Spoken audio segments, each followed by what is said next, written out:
Picture this, mate. A quiet farm dam south of Buninyong, cops on the bank, a diver in the water, sniffer dogs pacing, an excavator clearing scrub. Then, finally, an officer bends down, picks something out of the mud, holds it up in a clear evidence bag. A phone. Not just any phone, Samantha Murphy's phone. Months after she vanished. Why there? Why then? And why was it in almost perfect working order? Tonight, we're going to pull apart what I think is one of the most important and most misunderstood elements of this whole case. The Buninyong phone clue, the early tower ping, the dam discovery, the later searches in Enfield Forest, and what all of that really might mean for where Samantha is and who's involved. As always, we'll stick to confirmed facts and clearly label theories. But I want you thinking with me as we go, because this one raises some brutal questions. So let's roll it back to the very beginning. It's Sunday, 4 February 2024. Samantha Murphy leaves her home in Eureka Street, Ballarat East, about 7 in the morning. She's told people she's training, planning to run roughly 14 to 20 kilometers through Wuwukarung Regional Park, the Canadian forest area she knows like the back of her hand. She's 51, fit, out there most days.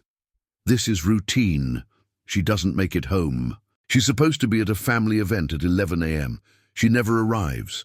No calls, no texts, nothing. By that afternoon, the alarm is raised and police are contacted. At this point, it's a missing person in familiar bushland on a brutally hot day that hit the mid-30s.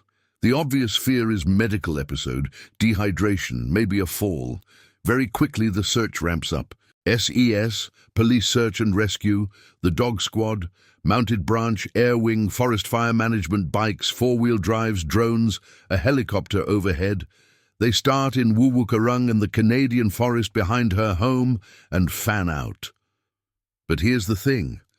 This isn't someone wandering into an unknown patch of scrub. Samantha runs there daily. She knows the trails. Locals know her. And the more hours pass with no trace, no shoe, no watch, no hat, nothing, the less the medical episode explanation makes sense. Now, early on, investigators have one big advantage most bush searches don't: data. Samantha left home with two crucial devices, her Apple Watch and her phone. We know the SOS function on the watch was never triggered. That's important. If you're injured, conscious and able to think, that's one of the first lifelines you've got strapped to your wrist. The fact it's never used suggests one of three things. Whatever happened was sudden, she couldn't physically reach it, or the situation made calling for help impossible. Which of those three do you lean toward? Keep that in mind. Then there's the phone. In the first wave of coverage, we hear that Samantha's phone connects to a tower at Buninyong, around 14 kilometers south of her home. That detail sticks in everyone's head, and it shapes the public's mental map of this case in a way that still causes confusion. So let's be brutally clear about what that actually means. When your phone pings a tower, it doesn't drop a neat little pin on a map like in a movie. One tower gives you a rough zone. You often need multiple towers at different angles to triangulate more precise location. On that morning, Samantha's phone talks to a tower near Buninyong. That tells police the device was in range, somewhere within that cell, not exactly on one particular road or dam. The other key digital breadcrumb is the GPS data from her run. Analysis suggests she covered about 7 kilometers through Wuwukarung, heading out towards Mount Clear. Then, somewhere near that area, there's what investigators described as an anomaly or disturbance in the GPS trace. What does that look like? Maybe the line jumps, stops, shortens, or does something that doesn't match a normal jog. Something interrupts the pattern. Police later say they believe Samantha was killed in the Mount Clear area. So right away you have 3 points on a mental map.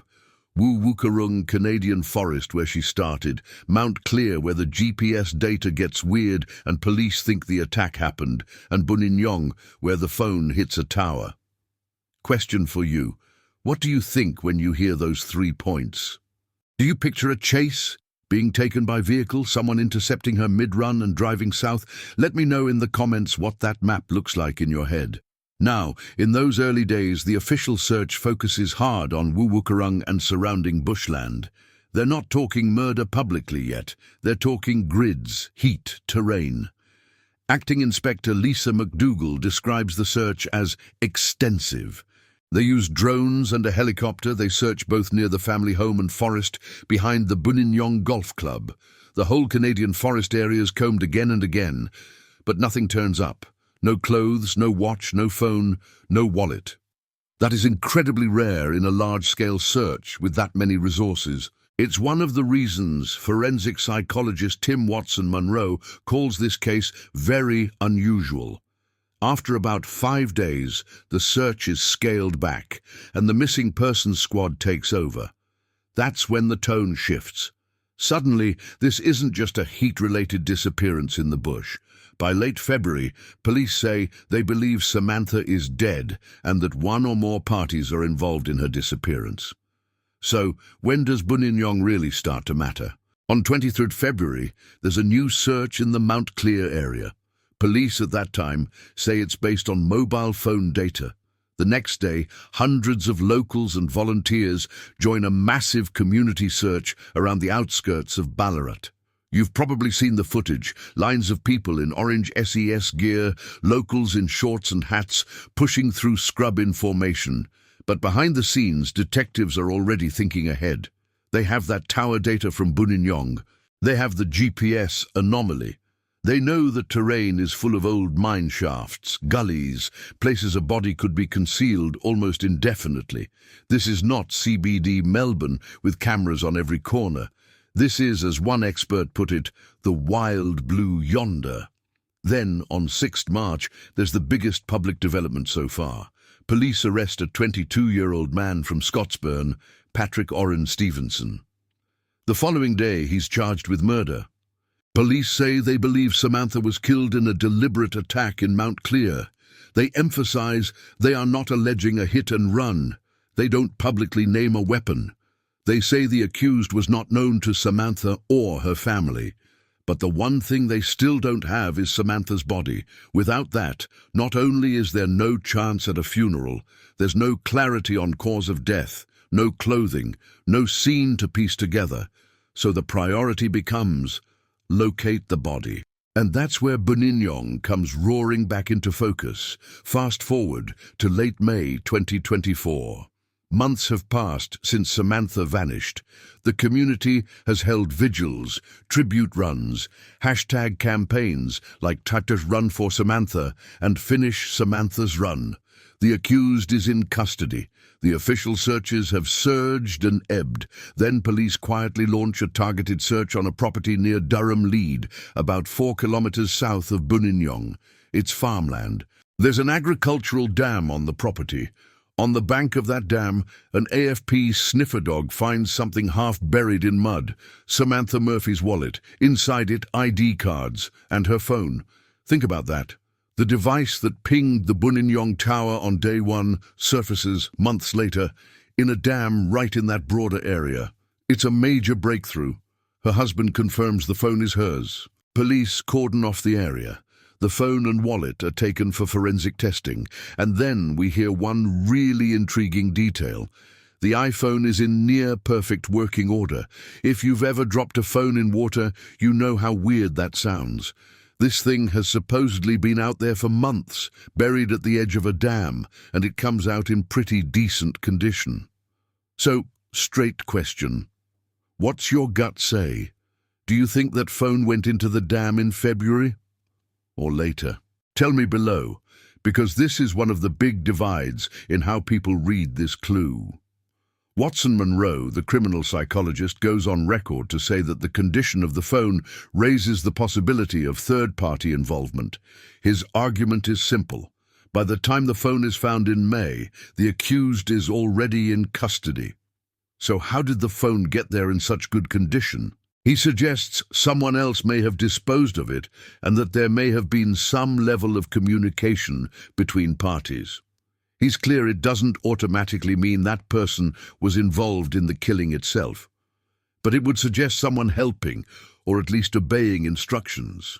Now that's an expert opinion, not a proven fact. Police have not publicly confirmed that theory. But they clearly take the dam search very seriously. They bring in divers, a dog squad, even an excavator to clear scrub around the water. They ask the public not to attend the site. They bring in Australian Federal Police resources. At the same time, they stay extremely tight-lipped about what's on the phone. We know they're analysing its data, usage history, apps, last known movements, possible communication, maybe even health data. But they're not telling us what it shows. And frankly, that silence is strategic. Imagine you're investigating a murder where you suspect more than one person touched or moved. Critical evidence. Do you show your cards publicly, or do you hold back to see who slips up? That brings us to the later search in Enfield State Forest.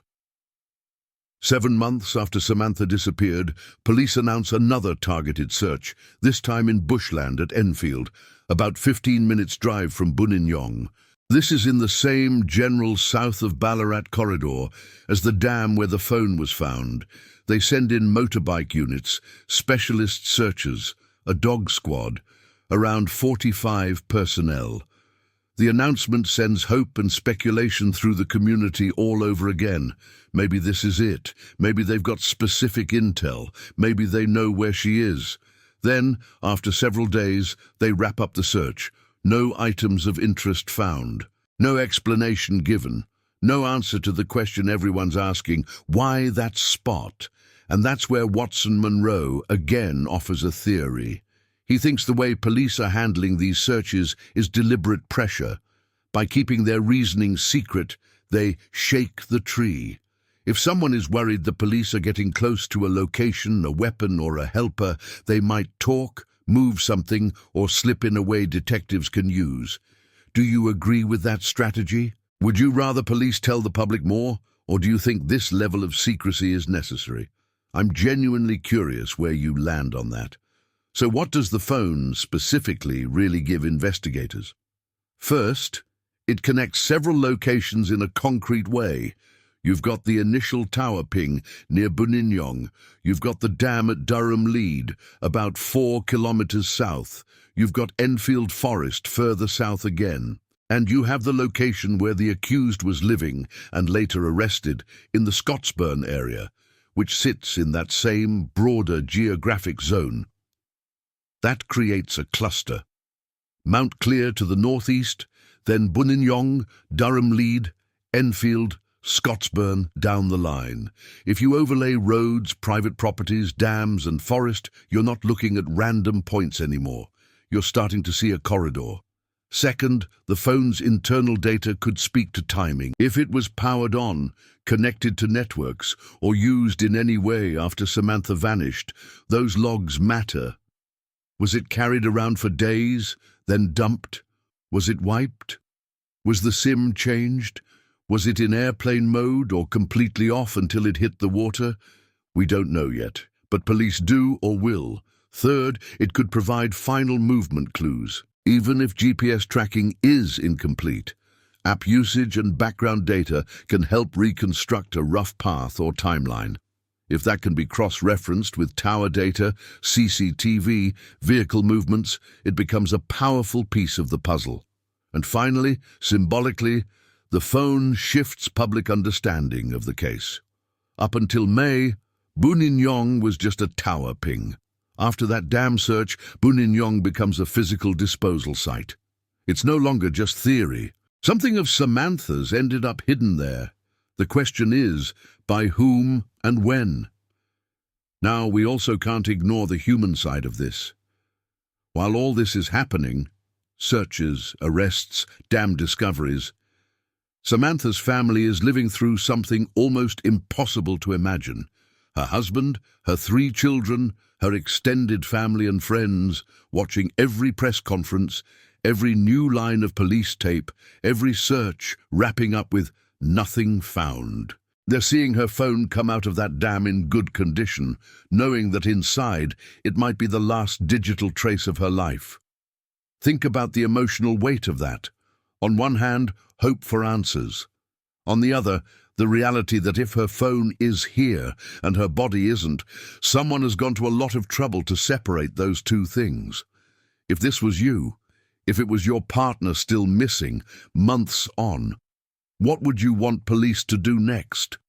Smash open all the information publicly, or hold it back to build the strongest possible case, even if that means you stay in the dark longer? The accused, Patrick Stevenson, has been charged with murder and is awaiting further court proceedings. The law is clear. He is presumed innocent until proven guilty.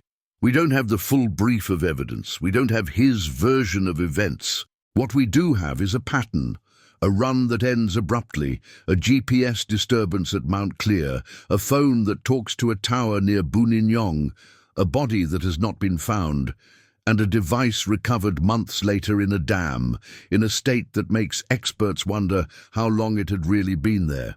Add to that the terrain, old mine shafts, thick bush, dam after dam, and you start to understand why, even with massive resources, police describe this as a needle in a haystack search. So where does that leave us with the Buninyong phone clue? For me, it comes down to three key questions. First, was the phone in that dam from early on, or was it moved there later? Second, if it was moved, who moved it, and were they acting alone? Third, does the phone's data quietly answer either of those questions, and police just aren't ready to say? That's what I want you to think about. Do you lean toward the early dump theory? Everything happening in one frantic burst of activity on the day she vanished?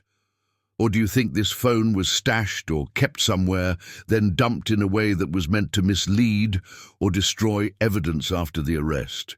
Which scenario fits the facts better in your mind? Drop your thoughts in the comments, especially if you're local to Ballarat or know the Buninyong, Durham, Lead Enfield area. Sometimes locals see patterns in roads and properties that maps just don't show. And if you've watched this far, you're clearly the kind of person who wants more than a headline. You want the timeline, the evidence, the uncomfortable questions. That's what we do here. So if you haven't already, hit subscribe so you don't miss the next part of this series as we keep following the investigation and any new developments. All right, mate, tell me your thoughts below, and I'll see you in the next one.